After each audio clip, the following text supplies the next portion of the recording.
Hai Pak, Apa Dian? sebentar aku cek dulu. Kayaknya koneksinya aman ya. Kamu ini. Gimana? Ini mau kamu ngajak aku ngomong apaan sih? Lanjutannya yang 3 tahun lalu loh. Oh itu ya, oh Iya. ya Atau tiga mau yang tahun ya. atau mau apa sih? Yang lagi Loh, seru. lo yang enggak aku ini nanya kamu mau ngomongin apa kita ini gitu. Yo, tetap itu, Oh, tetap oke. version 2. Ya, oke. Sebetulnya Ini ada tapi ya, balon-balonnya. tapi kalau eh, kita berbicara mengenai yang namanya kecerdasan emosi itu ya. Memang yang namanya kecerdasan emosi itu eh, eh, tantangannya makin lama ya makin banyak karena seperti sekarang kalau kita lihat itu kita dapati lah ya eh, bagaimana cara merespon eh, lingkungan dalam hal ini orang lain dengan adanya eh, revolusi digital itu betul-betul sesuatu yang baru gitu. Sehingga orang tua itu juga bingung mau menghadapi anaknya itu bingung gitu. Bingung ada anak misalnya sekarang anaknya itu orang tuanya sudah mapan punya usaha disuruh melanjutkan atau diajak nggak mau gitu. Nggak mau. Dia ingin sendiri gitu ya. Terus kemudian yang dimaui itu juga orang tuanya bingung misalnya. Sekarang itu ya kalau orang tua mendapati anaknya kepingin jadi YouTuber, itu bingung orang tuanya itu. Jadi YouTuber tuh. Gagap ya. Iya, nah sekarang kalau misalkan orang mau jadi YouTuber, itu algoritmanya itu belum jelas. Loh, mau gimana? Kalau misalnya ya, oh iya, kalau kemudian orang itu misalnya anak itu pengen jadi pegawai negeri, itu udah jelas itu. Pegawai negeri jalan terus kemudian CPNS 80% dulu 70 kemudian ya, CPNS itu sudah jelas baku gitu mau jadi guru gitu ya jelas sekolah dulu di fakultas pendidikan gitu ya terus kemudian praktek lapangan jadilah guru jelas jadi dokter gitu jelas begitu anak-anak kita ada YouTuber orang tuanya bingung gimana jadi YouTuber itu gitu. Terus yang dipakai acuan adalah, oh itu loh, itu apa? Atta Halilintar, penghasilannya sekian. Nah, terus tidak pernah terfikir oleh mereka dari sekian juta orang yang bukan punya akun YouTube itu dari sekian juta berapa orang yang kemudian seperti Atta Seperti Halilintar Atta. itu, Cuma ya, Atta. lo iya makanya, ya makanya makanya yang jadi isu sekarang adalah eh, yang namanya apa jenenge? Ini apa revolusi digital itu betul-betul meru, mengubah ya, mengubah perilaku orang dan perilaku generasi gitu. Kalau kita lihat ya, ini misalnya eh, netizen ini mudah terpicu, tapi mudah lupa gitu. Mudah lupa. Kenapa? Ya karena isunya setiap setiap hari beda gitu. Dan mereka itu ya nggak penting, nggak kenal gitu ya. Nggak kenal sama yang diisuin. Dia kenalnya adalah sama orang yang sekitarnya gitu. Begitu ada orang sekitarnya membuli seseorang gitu. Dia nggak Ikutan. belum belum tentu, Oh, belum belum tentu. tentu, belum tentu. Misalnya gini ya, Dian ya. Aku benci sama kamu. Misalnya, kamu membuli seseorang, aku nggak kenal yang kamu bully itu siapa. Hmm. Aku langsung simpati kepada yang kamu bully karena aku kenal kamu dan kamu musuhku. Titik gitu. Oke. Ya dia tidak akan memerlukan check and recheck yang kamu bully itu siapa gitu. Hmm. Ya, yang kamu bully itu siapa. Tapi begitu kamu membuli dia, aku anggap dia adalah temanku. Karena yang namanya enemy of my enemy is my friend. Itu, ya itu. Ya, enemy of my enemy is my friend. Ya. Jadi pada saat kamu memuji seseorang di media sosial, karena aku nggak suka sama kamu, ya aku nggak suka sama orang itu. Gitu. Karena kamu puji dia, aku nggak kenal. Gitu. Itu adalah bagaimana otak kita menentukan. Otak kita itu memang dirancang untuk melihat perbedaan. Sekecil apapun otak kita itu, misalnya ya, kamu dan mamamu, ya, kamu dan ibumu, itu lebih banyak perbedaannya, lebih banyak persamaannya ketimbang perbedaannya, gitu. Atau kamu dengan tetanggamu lah ya, yang perempuan itu lebih banyak persamaannya ketimbang perbedaannya. Hidungnya ya lubangnya 2, matanya 2, alisnya ya nyengap gitu, bibirnya ya begitu gitu ya. Sama persis itu.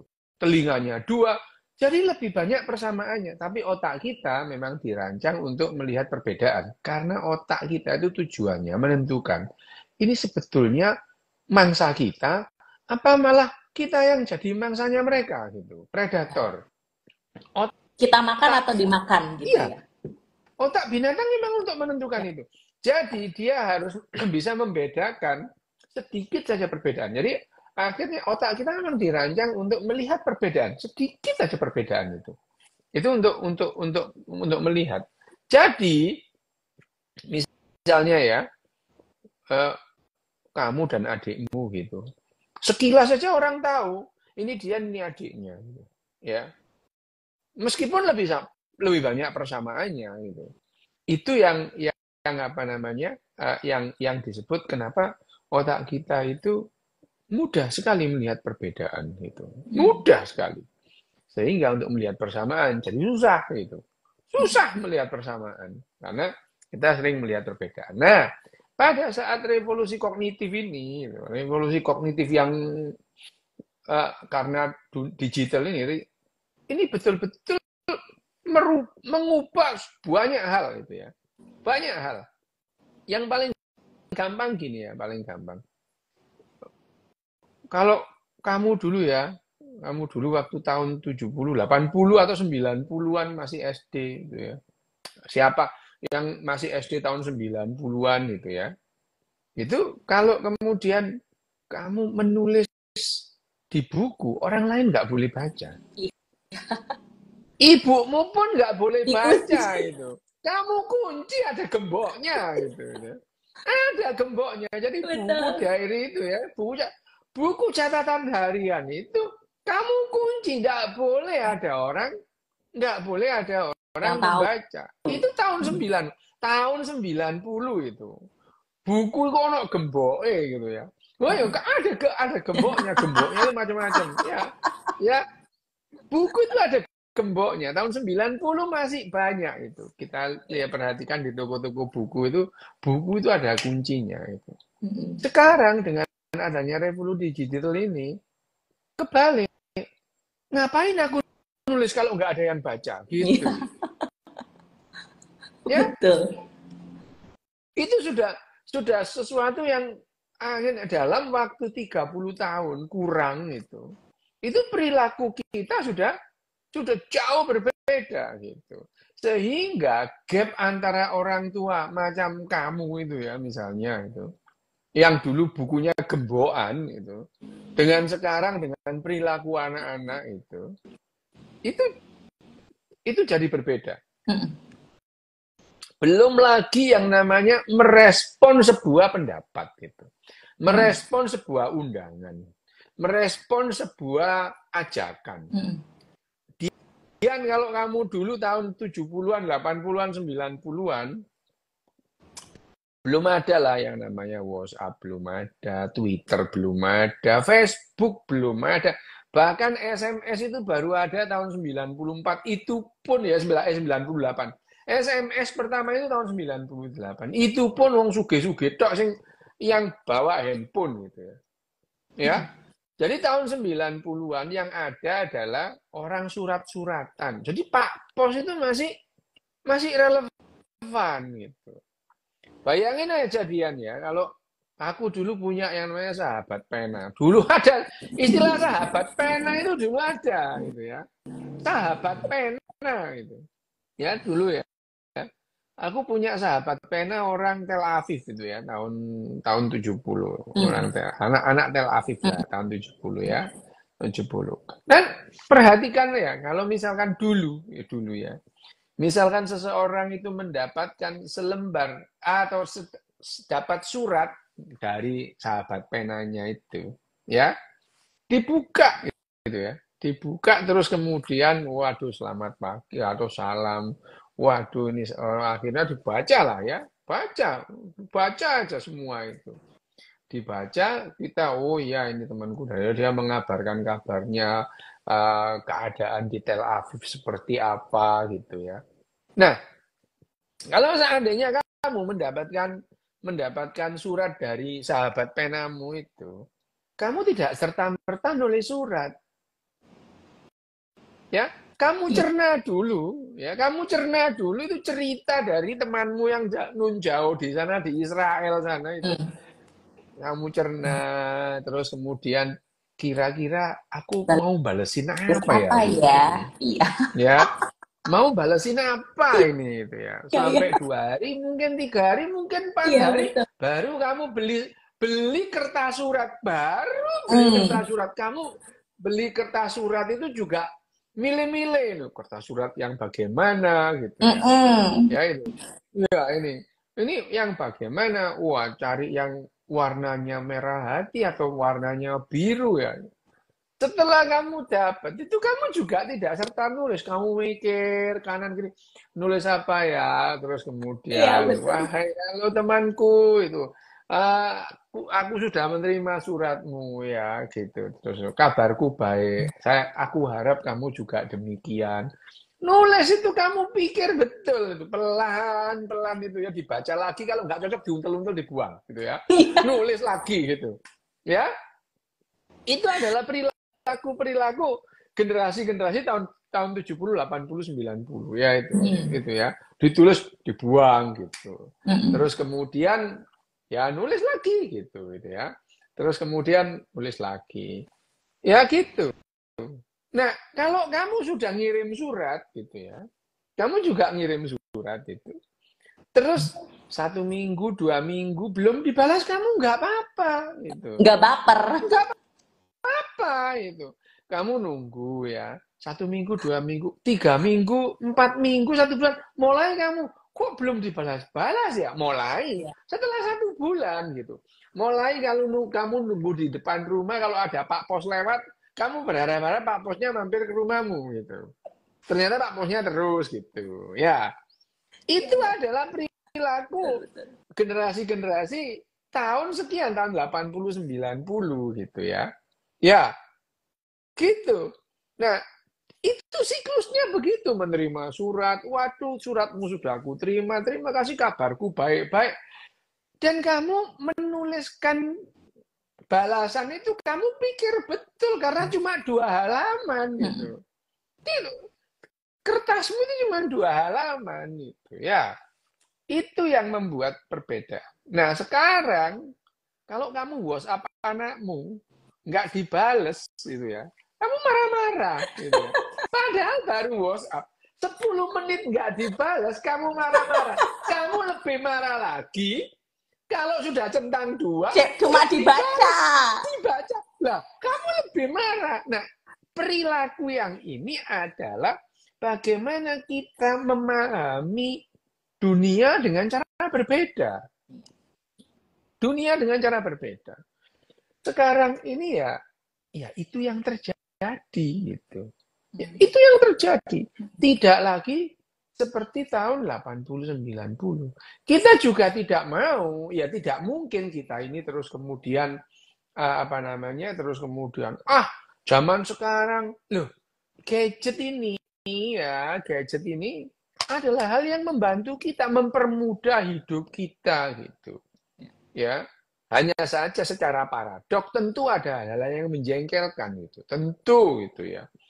Tapi itu pun adalah bagian dari kemajuan ini gitu, ya. Ya itu. Nah, semua ini secara logika, secara nalar bisa kita kita pikirkan satu persatu. Kita nalar satu persatu.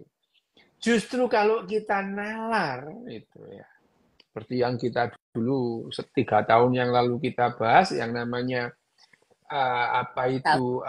kecerdasan Awareness, emosi, empati. ya. Nah itu kecerdasan emosi di sini adalah bagaimana yang namanya emosi ini tidak terlalu sering membajak rasionalitas. Itu adalah cerdas secara emosi. Emosi. Orang kecerdasan kognitif dalam hal ini IQ saja ya itu. IQ saja. Itu tidak serta-merta orang dengan IQ tinggi itu dia cerdas secara emosi. Kenapa? Karena rasionalnya yang IQ-nya tinggi itu sering dibajak emosinya gitu. Ya. Betapa banyak orang yang cerdas dalam artian IQ-nya tinggi, brengseknya bukan main gitu ya. Brengsek gitu. Ya. Brengseknya bukan main. Dia kesulitan berkomunikasi dengan orang lain. Ya. Dia kesulitan untuk berempati, ya. Social skill-nya jelek banget lah itu ya itu. Ya. Jadi orang dengan IQ tinggi 180, 186 itu. Kalau dia tidak berlatih gitu ya. Dia akan menjadi orang yang menjengkelkan semua orang gitu. Menjengkelkan semua orang. Gurunya marah semua gitu ya. Marah semua. Wah, diseneni guru ya. Guru SD ngamuk, guru SMP ngamuk, guru SMA ngamuk. Sebetulnya ini yang bermasalah dia gitu ya. Aku dulu juga gitu. Iya. Cuma aku SMA itu. Baru aku mau bilang, ini cerita diri sendiri. Loh iya, itu loh. Aku ini dulu juga gitu. Aku ini sadar, kenapa guru semua kok marah sama aku gitu ya. Kayaknya yang bermasalah ini aku, tapi masalahku di mana? Kamu nggak tahu gitu ya. Loh aku ini tahu. Semua guru SMA, SMP marah. Semua guru SMA marah. Kesimpulannya, ini yang bermasalah aku kok ini. Tapi masalahku di mana gitu ya? Masalahku di mana? Ini yang jadi persoalan. Sampai mahasiswa pun aku ini frustasi. Nggak ngerti aku gitu ya. Nggak ngerti itu. Nggak frustasi aku itu. Nggak ngerti aku, pokoknya gini. Makanya terus kemudian pengen jadi dokter bedah gitu ya. Ya kalau jadi dokter bedah kan hidupnya di kamar operasi nggak banyak lah berurusan sama orang gitu ya. Kepingin jadi dokter bedah. Nah setelah lulus jadi dokter bedah baru ketemu yang namanya ada toh yang namanya kecerdasan emosi itu. Nah ya latihan gitu. Nah tapi itu tahun 96 ya. Tahun 96 itu revolusi digital belum terjadi gitu ya. Belum ya. Itu awal-awal lah ya. Tahun 96 itu ya kita mulai kenal internet itu tahun 88 gitu ya, kenal internet.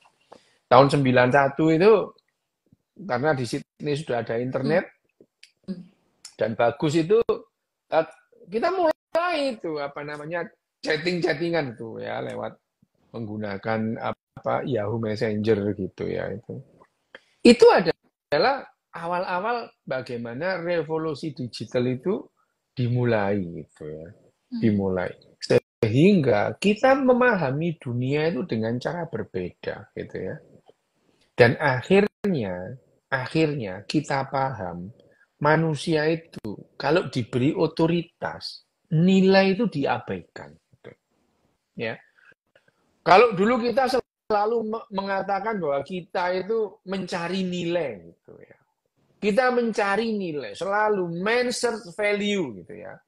Ya, man search value. Manusia itu selalu mencari nilai. Minum dulu. Saya buka bir saya. Cheers dulu, cheers. Cheers. Cheers. Nah, Biar nggak berantem loh ini guys. Cheers. ya itu. Jadi dulu kita selalu mengatakan apa artinya kehidupan ini gitu ya. Nilai itu adalah penting. Bahkan kalau kita menganggap itu Pancasila adalah kristalisasi nilai-nilai luhur. Pret lah gitu ya itu. Loh lah, iya gitu. Oh, ya, ya Pancasila adalah kristalisasi Ya, nilai-nilai luhur bangsa. Wes lah kemudian apalah macam-macam disebutkan. Itu pada saat kita menganggap nilai itu adalah sesuatu yang penting dan sehari-hari kita anggap penting. Sopan santun itu kita utamakan. Oh dulu itu kalau anak kecil nggak tahu sopan santun dibilang kodo arek iki gitu. Wes lah iku ya nggak punya toto kromo. Itu penting karena yang namanya nilai itu dianggap ya, penting gitu penting. ya. Penting gitu. Penting. Tapi itu ternyata sifat manusia ini pada saat kita itu diberi otoritas, nilai itu kita abaikan. Ya. Hmm. Nah, ya. Dulu kita tidak bisa memahami kenapa orang yang berkuasa itu cenderung semena-mena itu. Ya, kita dulu nggak bisa memahami itu. Dulu itu kita ngomong, jadi pemimpin itu yang adil. Mana ada pemimpin adil? Kalau dia adil, dia nggak mau jadi pemimpin, dia jadi rakyat. Itu adil, gitu ya. Ya, Ya, itu dulu kita kesulitan menjelaskan kenapa yang namanya penguasa itu selalu cenderung semena-mena itu. Ya, cenderung semena-mena. Itu itu itu dulu kita menjelaskan dengan teorinya Sigmund Freud lah, dengan filsafat lah, dan filsafat satu dengan filsafat yang lain bertentangan. Ini bel gedes kabeh iki, enggak jelas itu ya itu. Jadi sampai sampai akhir-akhir tahun 90-an itu kita kesulitan ya. Kita kesulitan menentukan kenapa. Ternyata setelah kita paham yang namanya neuroscience gitu ya. Kita paham bahwa yang namanya kalau tidak dilatih gitu ya. Kalau kita itu tidak dilatih, kita selalu mengabaikan nilai gitu. Kenapa? Pada saat manusia itu disodori nilai atau yang namanya otoritas, dia memilih otoritas dan mengabaikan nilai. Gampangnya gini Dian, ini tak kasih bukti. Kamu pernah nggak mau download atau mau install aplikasi? Pernah, ya? ya, Download atau install aplikasi itu kan ada syarat dan ketentuan kan? Term iya. and condition. Checklist. Gak dibaca. Kamu baca, kamu nggak baca gitu. Gak dibaca. Karena kamu punya otoritas untuk klik gitu. Sehingga padahal yang namanya perjanjian itu nilainya adalah pada isinya Iya, itu betul. gitu. Loh itu sudah bukti jelas bahwa pada saat kamu diberi authority, diberi kekuasaan, nilai itu kamu abaikan itu. Itu yang paling jelas ya. Bahwa kalau kamu download, kamu install aplikasi, term and condition, kamu nggak baca. Setuju. Loh yang kamu setuju itu apa gitu. Ya? Loh, kamu itu tiba-tiba accept, setuju. Salah. Yang kamu setuju itu apa itu? Ya ampun, nggak Ya. dibaca kok langsung aja. Ya itu dia. Aku hanya menjelaskan bahwa yang namanya Betul. manusia ini pada saat disodori otoritas, kamu mengabaikan nilai gitu. Itu adalah jawaban kenapa yang namanya manusia itu diberi kekuasaan, dia cenderung semena-mena gitu. Semua nilai diabaikan gitu. Ya. Nah, hanya saja ini tidak cerdas secara emosi gitu.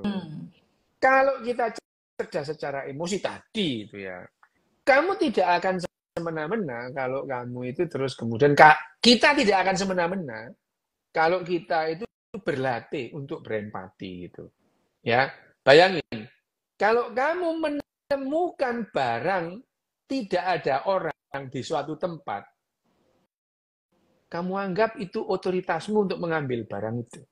Ya, kamu nemu handphone, tidak ada orang ini, Rezeki gitu. anak Tidak ada soleh. orang. Nah, itu, ya, tidak ada orang. Kamu merasa punya otoritas untuk menguasai barang itu, ya. Tapi kalau itu dilatih sejak anak-anak, dilatih bahwa kamu tidak boleh memegang barangnya orang, dilatih untuk tidak memegang barangnya orang, ya. Pada saat kamu sendirian di ruang kosong ada barang bukan barangmu, kamu merasa itu bukan otoritasmu. Kenapa? Dilatih gitu. Iya. Makanya yang namanya kecerdasan emosi itu bukan dengan omongan kayak kita gini, bukan lantas dengerin kita ngobrol soal kecerdasan emosi terus ini pemirsa ini terus kemudian emosinya cerdas gitu ya, enggak gitu ya. Harus latihan. Latihan gitu. Latihan bagaimana berempati. Berempati itu latihan. Latihannya apa misalnya? Latihan antri. Iya. Ya, gitu. Kamu kalau di Bandara Cengkareng, Bandara Juanda itu, orang itu nggak bisa antri. Ya, Betul. itu ya, di apa namanya, di checkpoint itu, mereka tuh, Pak, saya terburu-buru, Pak. Lah perasamu kontok sing terburu-buru, kabeh orang ya terburu-buru gitu ya. Ya. Ya, loh, itu hanya terjadi di tempat-tempat yang orang nggak bisa empati. Sudah antri, terus mau masukkan barangnya, ngelepas jaket, ngelepas sabuk, ngelepas arloji gitu ya. Ada aja. Saya duluan, Pak. Saya duluan. Saya terburu-buru. Lah semua orang ya terburu-buru gitu. Dikiranya bandara itu punyanya baik apa gitu ya. Bener. Itu adalah karena tidak pernah dilatih untuk antri. Iya. Seperti tidak pernah dilatih untuk mengikuti tanda itu ya. Tanda rambu untuk mengikuti itu perlu latihan. Memang ada doktrinnya orang Jepang, orang Nordik ya, orang Jerman, orang Perancis itu. Mereka punya doktrin. Rule number one, I will follow direction quickly. Saya akan mengikuti tanda dengan cepat. Saya akan mengikuti peta itu. Ya. Dan itu dilatih gitu. Disuruh belok kiri ada belok kiri ya belok kiri, belok kanan. Lampu merah nggak boleh jalan gitu ya, nggak boleh, harus berhenti, hijau jalan. Nyebrang harus di tanda yang ada garis-garisnya atau di traffic light gitu. Dan itu latihan itu. Di Jakarta itu ya, waduh itu ya, lampu merah itu nggak ada, harus dianggap nggak ada gitu. Kenapa? Karena tidak pernah dilatih gitu. Ini yang namanya kecerdasan emosi gitu. Loh, iku wong pinter iku gitu ya. Yang naik mobil itu loh, orang-orang katanya IQ-nya di atas 100 katanya gitu ya. Bablas aja gitu ya.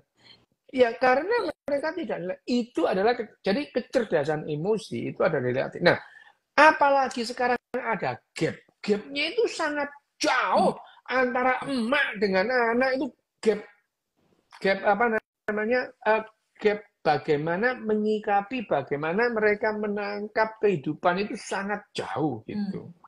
Berbeda kalau misalnya emaknya lahir tahun 35, anaknya tahun 40. Sama lah gitu ya. Bayangin aja. Orang tuanya lahir tahun 1918, anaknya lahir tahun 1930. Nggak ada perbedaan. Nggak ada perbedaan gitu. Nggak ada perbedaan.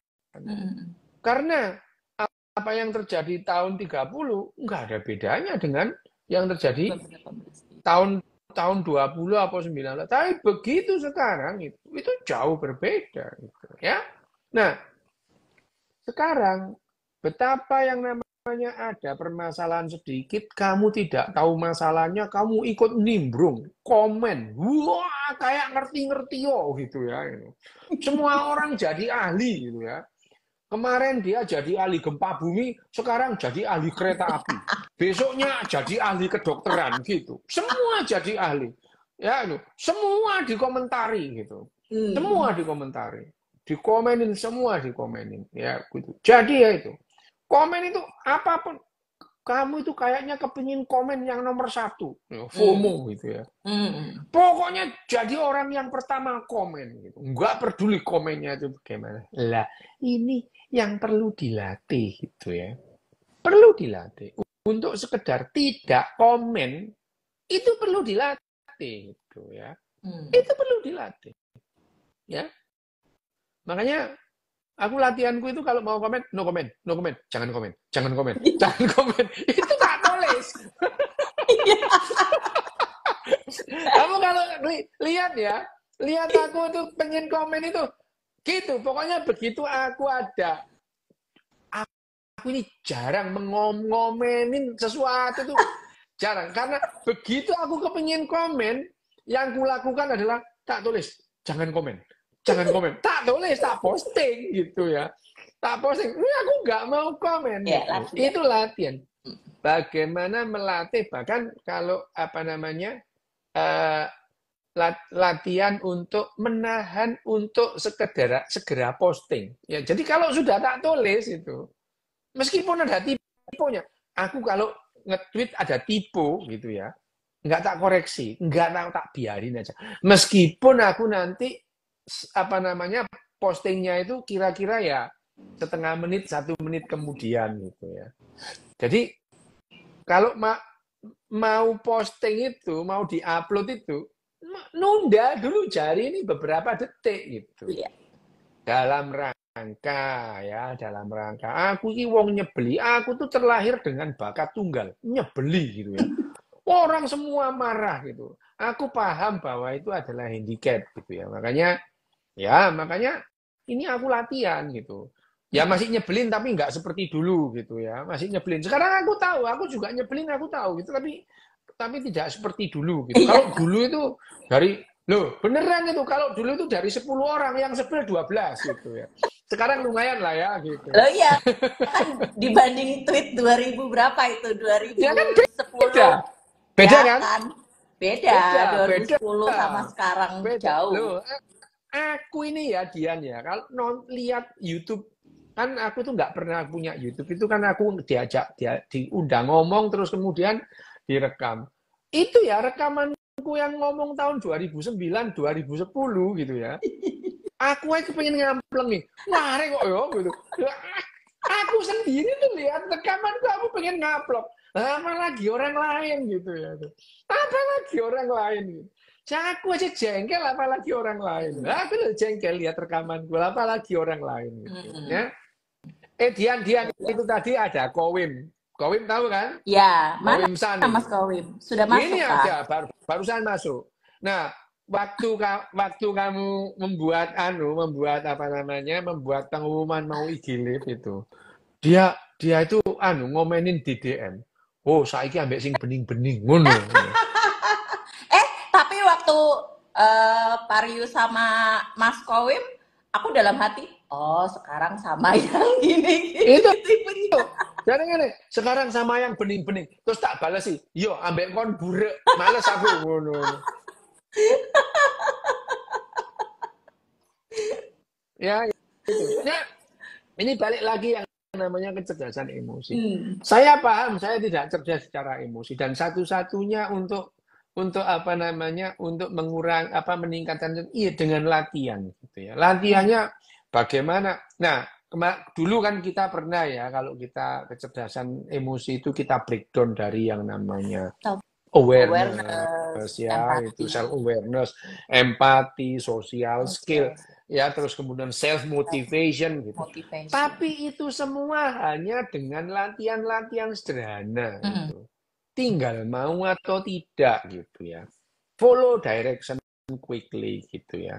Jadi setiap saat itu demi mil itu bukan berdoa tapi follow direction quickly gitu ya. Bukan berdoa itu.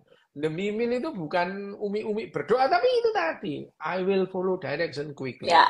Kalau ada orang lain ngomong, aku tak diem dulu, gitu. Itu nomor 2. 3, saya akan menghargai guru saya, menghormati teman saya, dan menghormati diri saya sendiri. Diri kita dihormati, orang lain dihormati. Tapi kalau kita mendahulukan diri sendiri, yang ada adalah akhirnya kita tidak menghormati siapapun, gitu ya. Ya, itu tidak menghormati siapapun. Contohnya itu, bagaimana kamu lihat jalanan di Indonesia itu?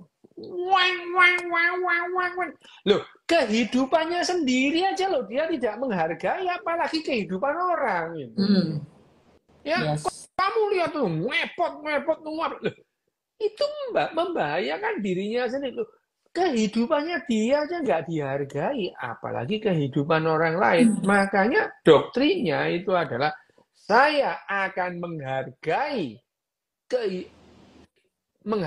guru saya, menghargai teman saya, dan menghargai diri saya sendiri. Itu adalah rule number 3, gitu ya. Nah, itu yang membuat kenapa mereka itu cerdas secara emosi, secara massal. Kamu kalau lihat sebetulnya orang Jepang itu kalau sendirian, jelainya bukan main lah gitu ya. Jelai lah orang Jepang. Jelimet, mati loh. Wah, mati loh orang Jepang itu jelai. Tetapi sebagai komunitas, Jepang ini the best gitu ya. Ramah mereka gitu ya. Ya, karena apa? Karena mereka dilatih untuk cerdas secara emosi. Dilatih cerdas. Orang Jepang itu ya. Mereka itu kalau menyeberang jalan, anak kecil-kecil nyebrang jalan, belum sampai seberang dia itu nengok kanan terus bungkuk. Terima kasih ya, karena pada orang hal-hal yang semacam ini kelihatan sangat sopan, sangat menghargai gitu ya. Tapi ini bukan karena mereka dinasehati, tapi karena mereka dilatih gitu. Dilatih. Jadi aku ini ya dari nyebelin banget sekarang ya nyebelin nggak amat-amat gitu ya. Itu juga latihan gitu. Latihan gitu ya. Itu yang apa namanya yang jadi poin sekarang karena tantangannya tentu berbeda. Ya, tantangannya tentu berbeda. Bagaimana membuat cerdas secara emosi tahun 96 pada saat si Daniel Goleman nulis buku itu gitu ya. Dan Daniel Goleman nulis tahun 95 itu ya. Terus kemudian aku baca tahun 96. Perlu waktu 13 tahun sampai aku akhirnya berani ngomong di depan publik. Perlu waktu 13 tahun gitu ya. Latihan gitu. Itu pun karena aku ini karena ekstrim ya. Aku ini ekstrim, nyebelinya ekstrim ya gitu ya. Jadi ya wajar ya gitu ya. Aku perlu waktu 13 tahun ya. Seharusnya kalian-kalian yang manusia normal ini gitu ya. Itu seharusnya lebih mudah untuk berlatih itu. Tinggal mau apa tidak itu ya. Tinggal mau apa tidak. Nah, karena aku ekstrim, aku juga membuat modul untuk diriku sendiri. Apa yang harus aku lakukan gitu ya. Ekstrim juga gitu ya. Pada kondisi yang ekstrim kita memerlukan keputusan ekstrim gitu ya itu. Itu yang jadi persoalan. Nah, ini adalah yang namanya version 2 ini ya, atau yang namanya kecerdasan emosi 02. Kalau yang dulu kan 01 ya. Bagaimana kita secara sederhana membreakdown ini loh ya, self awareness. Loh, self awareness itu ya bukan lantas terus kemudian aware terus ya, bukan gitu ya. Self awareness dalam hal ini itu jangan sering-sering yang namanya emosi itu membajak rasionalitas. Tapi ada kalanya biarkan emosi itu dominan. Misalnya pas kamu makan itu, makan coklat, masuk kamu mikir coklat ini ditemukan oleh orang-orang Indian tahun sekian, enggak, menikmati lahan kamu gitu ya itu. Ya gitu ya. Mau minum kopi aja, kopi ini awalnya dulu adalah orang-orang Ethiopia melihat wedusnya habis makan rumput, terus kemudian dia nggak bisa melek. Lah kapan kamu menikmati kopi malah ingat-ingat orang Ethiopia itu loh gitu ya. Iya, Nah, benar.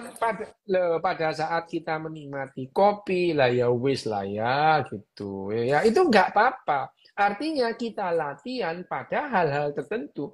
Biarkan aja emosi itu menjadi leadernya gitu ya. Misalnya kita Hmm. menikmati kopi, terus kemudian makan coklat sambil makan gitu ya. Ya, tapi tentu saja kalau kita makan banyak orang atau di banyak orang ya tentu saja ada ada yang namanya manner itu ada gitu ya. Manner meskipun makan coklat itu di depan orang ya kan itu ya tidak cerdas secara emosi gitu ya. Jadi ya yang namanya emosi cerdas secara emosi itu kita lantas bukan kita itu mengabaikan IQ enggak. Hmm. Seharusnya orang IQ makin tinggi, dia makin berpotensi untuk Cerdas makin emosi. berpotensi Hmm. cerdas emosi. Kecerdasan emosi mempunyai syarat bahwa dia mencapai IQ tertentu. Hmm. IQ yang sangat rendah, angel, angel gitu Hmm. ya. Bayangin aja orang imbesil, debil kamu ajarin tata krama gimana? Hmm. Lo ya nggak bisa lah ya Ya, ya. gitu ya. Jadi yang namanya kecerdasan emosi itu memang mensyaratkan mencapai IQ tertentu. Hmm. Nah persoalannya loh, IQ-nya Indonesia itu mudun terus gitu ya. Sekarang berapa? 78. 78,4. Mudun 8 lagi kalian jadi gorila gitu. Itu ya, Dian ya gitu. Ini jadi kita ngomong apa namanya Oke. apa namanya emotional intelligence 02 ini tentu saja tantangannya tentu akan berbeda. Berbeda, bukan lebih berat tapi berbeda gitu. Hmm. Berbeda karena kita tiap hari misalnya bagaimana apa namanya menghadapi informasi yang membanjir itu gitu ya. Nah, kalau kita misalnya kita itu melihat misalnya melihat di Jepang, di negara-negara Nordik gitu. Kalau terus kemudian kita itu duduk di kereta api, mereka diem senyap, nggak ada apa-apa, diem gitu ya, Hmm. baca buku gitu ya, diem. Kalau duduk ya baca buku, tapi kalau umpel-umpelan ya enggak gitu ya. Hmm. Mereka diem, diem betul-betul diem itu, nggak ada suara gitu ya. Sampai ada orang wahing aja kerungu langsung, orang wahing di ujung sana langsung kerungu gitu ya. Tenang Itu ya. Oke. itu adalah latihan gitu ya. Itu latihan semua. Orang Jepang begitu tuh bukan karena dinasehati, mereka latihan sejak kecil gitu ya.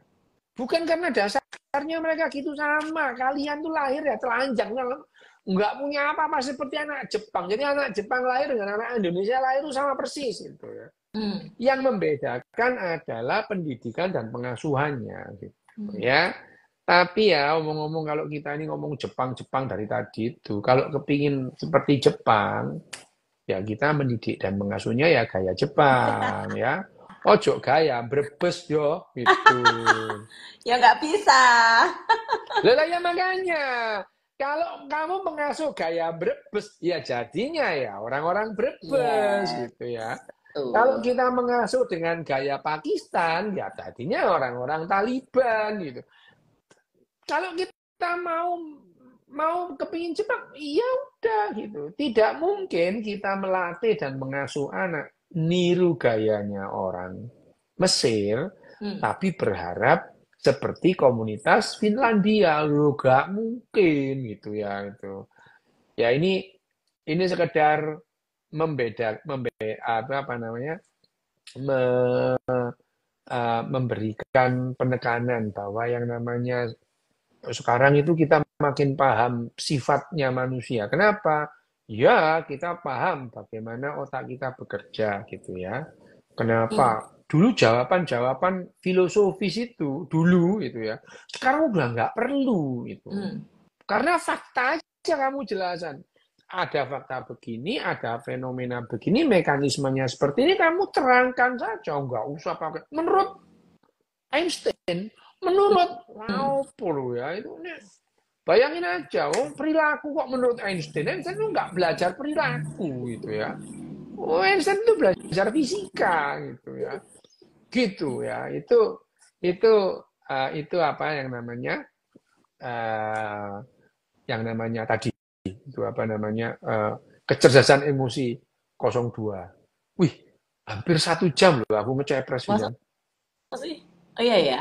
Enggak lah baru. Iya kurang 10 menit lagi loh.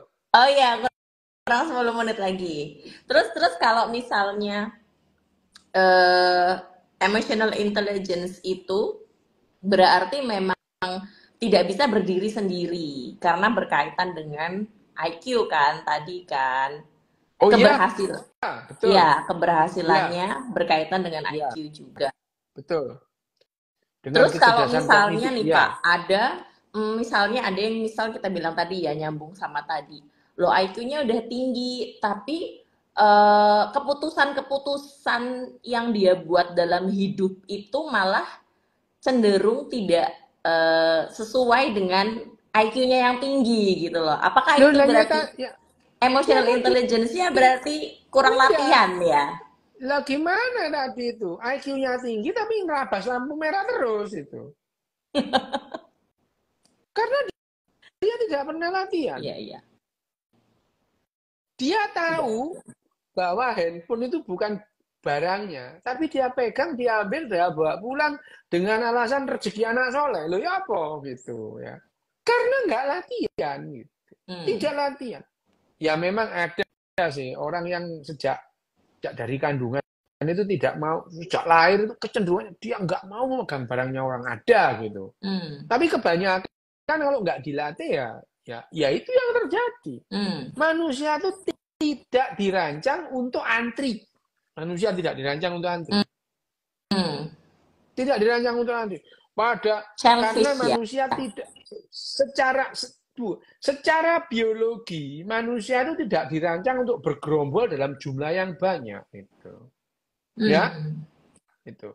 Nah, makanya untuk itu manusia itu harus diajari, diatur, dilatih untuk antri gitu. Bebek aja antri. Karena bebek memang oleh alam semesta itu dirancang secara evolusioner untuk antri gitu. Bebek aja antri, manusia nggak bisa. Loh ya emang nggak bisa kalau nggak dilatih gitu ya. Itu. Makanya itu latihan gitu ya. Kalau kita berbicara tentang empati, empati itu harus kita latih. Salah satu variabel empati yang paling penting adalah menghargai privasi orang. Itu paling penting gitu. Menghargai privasi. Handphonenya orang jangan dipegang meskipun itu handphone pacarmu. Itu nggak boleh. Gitu. Handphone suami juga jangan. Nggak boleh. Nggak kamu boleh. cari Pak. Dian, kamu kalau apa namanya buka handphonenya suamimu itu kamu cari perkara gitu. Kamu memang jadi tahu apa yang tidak ingin kamu ketahui. Udahlah, biarin aja. Gini loh, pokoknya suamimu itu pulang, botolnya balik, lah balik botol nggak apa-apa lah ya, wis bola isinya kecer-kecer terserah lah ya, pokoknya mulai balik botol, gitu ya. Kalau seandainya botolnya nggak balik, alah dia dong botol aja loh, mau golek botol dia, ya itu loh, pokoknya gini loh, mulai balik botol ya wis lah ya gitu. Iya betul. Wis lah, isinya wis terserah gitu. Kalau seandainya pun botolnya nggak balik, alah dia nong botol aja lo kan golek botol liane gitu. Kira-kira gitu ya. Oke.